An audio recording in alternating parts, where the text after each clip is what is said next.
Whether you made a New Year's resolution to start jiu-jitsu or you just watched an awesome MMA fight that's making you want to get into the sport, or if you've been training for years, I have some tips for all of you brand new white belts and tips for those higher belts who will be there to help the new students. If you've been training for a long time, I will just assume you're already subscribed to my channel, but if you're not, this seems like a good time to smash that button just down there. And if you're just getting into jiu-jitsu and you found this video because you're looking for advice on getting started, then welcome. The channel is called That Jiu-Jitsu Guy because I, the guy, try to bring you everything you need to know about jiu-jitsu, so make sure you subscribe too. Now here's 10 things new students need to know about jiu-jitsu and 10 ways experienced students should react to those new students doing those 10 things.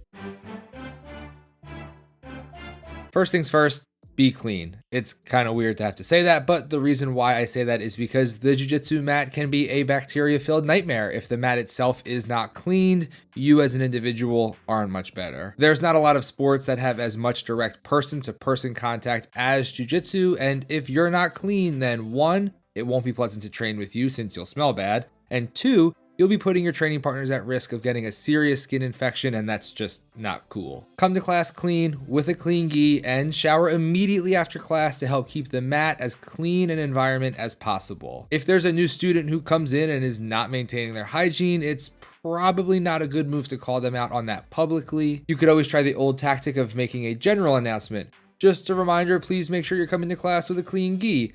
And I think they'd get the point, but if they don't and the problem persists, try to at least talk to them about it privately and not in front of the group. For me, hygiene is one of my biggest issues and sensitivities, and if I had to ask someone more than twice to be clean, I'd probably just end up saying, all right, buddy, you just can't train here.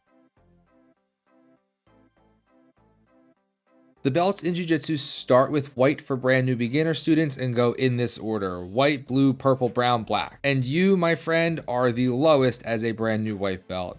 You may think you are helping, but don't give tips to the people with higher belts than you, even if you think the person did it wrong when they did something different than what the instructor showed. They might be working something different or trying something. A lot of the time, the technique that you are being taught for the very first time today, the upper belt has been taught 10 to 20 times already. Sometimes as an upper belt, you just have to mix it up a little bit with small variations because it's something you've done a lot in your jiu-jitsu life already. As a white belt, you just don't know what you don't know. In the handful of times where this has happened to me, where a white or blue belt has tried to give me a hot tip, I usually just hit them with a cool, man, and move on. I think it's really easy in this situation as someone with a lot of experience to turn this type of interaction into something really condescending and insulting. There aren't really any polite ways to say, I've been doing this for a long time, I know a lot more than you, so just saying,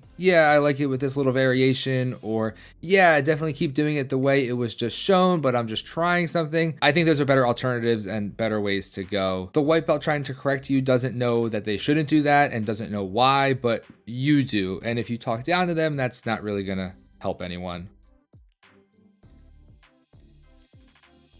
Training jiu-jitsu will have you in positions you have never been in before in your life. You will eventually get used to the guy crushing all of his weight down on top of you while trying to bend your arm in ways it isn't supposed to go, but this comfort will take time and it's going to be a new feeling for a lot of you. If you go in expecting that level of discomfort, it can make things a little easier for you in the beginning. Now, if you're a colored belt rolling with a trial class white belt, forcing them to tap to pressure isn't super cool. I mean, it's cool that you can do that to another human and a reminder that your jiu-jitsu is basically a superpower against an untrained person, but it's not cool in the sense of not being a dick to a new person. Let them feel the pressure without really feeling the full pressure and scaring them off. There will be plenty of time to crush them later. So this kind of goes with the last one, but when you're in very foreign or uncomfortable positions, or if you're exerting a lot of effort in an unfamiliar way, some people have a tendency to hold their breath or get super tense and freak out. Don't do this. Breathe. Relax. You're not dying, but you will die if you don't breathe. If you're rolling with a new person and you notice them being so tense that they aren't breathing, please remind them to breathe. That's all for this one. Just don't let anybody die. Jiu-jitsu is very physically demanding and it is a great workout. This is especially true if you're not in great shape coming in, which is fine. Don't wait until you're in good shape to start jiu-jitsu. Use jiu-jitsu to get in great shape. But it's important to stay hydrated while you're training and to make sure you're taking on plenty of fluids because you will dehydrate quickly. For experienced practitioners, I will also say the same advice to you. You also stay hydrated. I see tons of guys training super hard and not ever once taking a minute to grab a swig of water. Hydrate, please just do it. Even if you have experience in another martial art, you will still get beat. If you've boxed or done Muay Thai or did karate or Taekwondo as a kid, you're still going to get submitted a lot when you first start jiu-jitsu. Wrestlers usually go one of two ways. One, someone comes in and used to be a high school wrestler, but they haven't trained in 10 years, but they still think they're going to steamroll everyone and they get tapped left and right. Or two, they were like a D1 college wrestler with tons of grappling experience and they do pretty well and tend to just get on top and hold people down, but don't really try for any offense or anything. I'm not sure which camp you would fall in, but those are the two camps. Just because you've done some form of martial art in the past, it doesn't mean you will do better than other beginners in jiu-jitsu. You will still get beat a lot. Higher belts, it's our job to make sure that the traditional martial arts guys and strikers know we're better than them. I say that kind of joking, but not really. Most guys with martial arts experience come in eager to learn something new, but other people come in trying to prove themselves and show they really can fight. They can't. It's okay to show them that. If the upper belts aren't super friendly when you first start, try not to take it personal. A lot of people have come and gone. Unfortunately, there's a meme in jiu-jitsu that everyone quits at blue belt, and if we all know one thing, it's that memes are completely true 100% of the time. Sometimes higher belts just don't make an effort with getting to know lower belts because they think they will quit anyway. If you're at a gym and people aren't super friendly, then that's not a good sign, and there's no reason you shouldn't try out a few gyms anyway before you sign up anywhere. As upper belts, don't do this. Be welcoming to everyone.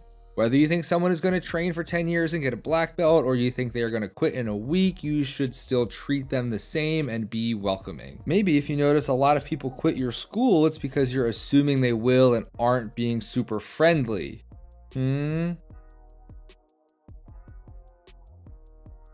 Work on your fitness off the mat, your diet too. If you're starting a new thing, go all in. Embrace the mindset that you're going to improve your health and your fitness and your life and take care of yourself off the mat just as much as you do on it. Plus, having better fitness and a better diet will help you train harder for longer. Working on your cardio off the mat will help your cardio on the mat, meaning you will be able to train longer before you get tired and need to take a break. The more rounds you can train, the better you will get. If you're eating clean and putting good fuel into your body and limiting how much junk you're eating, then your body will perform better, and again, you will be able to train better and longer than if you ate nothing but fast food. For higher belts, this goes for you too. Even if you're not training for a tournament or a fight, you should still take care of yourself and do everything you can to be a healthy person and to get the most out of your jiu-jitsu and the most out of yourself. One of the best things you can do as a new student is to ask questions if you have them. Don't be afraid to ask a dumb question or ask something of your instructor if you're unsure of something. If you're learning a technique and you need help with something, it is way better to ask now than do it wrong and put yourself behind when you're just starting out. One bit of advice I would give is to just don't be the guy who asks, but what if he does this? Or how do I defend what you're doing? Those kind of questions, they will be answered for you in other classes. Just focus on what's being taught today and any questions you might have about what's happening or how to do what you're being shown. If you're an upper belt, you should feel the responsibility of answering questions asked of you by new students. You want these people doing things right. You want them to get better. You want them to understand what's happening. If they are feeling comfortable enough with you to ask you for help, then do your best to help them.